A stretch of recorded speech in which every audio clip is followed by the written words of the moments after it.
அனைவருக்கும் வணக்கம். நமது சித்தர் ரகசிய பரிகார சேனல்ல இன்னைக்கு நாம என்ன பார்க்க போறோம்னா, மும்மூர்த்திகளும் 30 முக்கோடி தேவர்களும் வாசம் செய்யும் அரச மரம் ஒரு தெய்வீக விருட்சம். சனிக்கிழமை அன்னைக்கு இந்த அரச மரத்திற்கு சில அபூர்வ சக்திகள் இருக்கும். உங்க வீட்டில் பணத்தட்டுப்பாடு இருக்குன்னா, இல்லை கடன் தொல்லை கழுத்தை நெரிக்குதுன்னா 100% பலன் தரக்கூடிய எளிய அரச இலை பரிகாரம். இதை செஞ்சால் அடுத்த சில நாட்கள்லேயே உங்களுக்கு பண வரவு அதிகரிக்கிறத நீங்களே உணர்வீங்க. அது என்ன பரிகாரம், எப்படி செய்யணுன்றதை இந்த வீடியோவில் விரிவாக பார்க்க போகிறோம். இந்த பரிகாரத்துக்கு தேவையான பொருள் பார்த்திங்கன்னா, ஒரே ஒரு அரச இலை, 3 ஏலக்காய், 3 கிராம்பு, ஒரு சின்ன துண்டு பச்சை கற்பூரம், ₹1 நாணயம், மஞ்சள், குங்குமம், ஒரு சிகப்பு கலர் நூல்.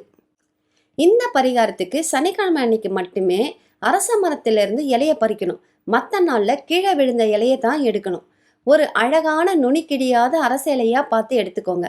அதை தண்ணியில் கழுவி சுத்தமாக தொடச்சி எடுத்துக்கோங்க.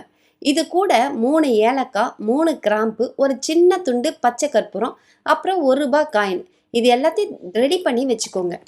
சுத்தமாக கழுவி தொடச்ச அரச இலையை உங்கள் பூஜை அறையில் வச்சு அதில் ஒரு 3 ஏலக்காய், 3 கிராம்பை வைங்க. ஒரு சின்ன துண்டு பச்சை கற்பூரத்தையும் ₹1 நாணயத்தையும் சேர்த்து வைங்க. இந்த பொருட்கள் அத்தனை மேலேயும் ஒரு சிட்டிக்கை மஞ்சள், அப்புறம் ஒரு சிட்டிக்கை குங்குமத்தை வைங்க. இப்போ மகாலட்சுமியை மனசார வேண்டிக்கிட்டு இலையை நுனியிலிருந்து மெதுவாக மடக்குங்க. அதாவது கீழேருந்து மேலே அப்படியே சுற்றி மடித்து இந்த அரச இலையை ஒரு பொட்டலை மாதிரி ரெடி பண்ணிக்கோங்க. அதை ஒரு சிகப்பு கலர் நூலால் கட்டி நல்லா கட்டி முடிச்சு போடுங்க. ஓம் நமோ நாராயணான் கமெண்ட் பாக்ஸில் கமெண்ட் பண்ணுங்க. இப்படி தயார் செஞ்ச இந்த அபூர்வ முடிச்ச உங்கள் வீட்டில் பணம் வைக்கிற பீரோவிலையோ இல்லைன்னா தொழில் செய்கிற இடத்துல இருக்கிற கல்லா பெட்டிலையோ வைங்க. பச்சை கற்பூரம் அப்புறம் ஏலக்காவோட வாசனை மகாலட்சுமியை வசப்படுத்தும். அரச இலையில் இருக்க தெய்வீக ஆற்றலும் இந்த பொருட்களோட சக்தியும் இணைஞ்சு உங்கள் வீட்டில் ஒரு பண ஈர்ப்பை ஏற்படுத்தும். வாரம் ஒரு முறை இந்த இலை காஞ்ச பிறகு இதே மாதிரி புதிய இலை வச்சு மாற்றிட்டே வாங்க.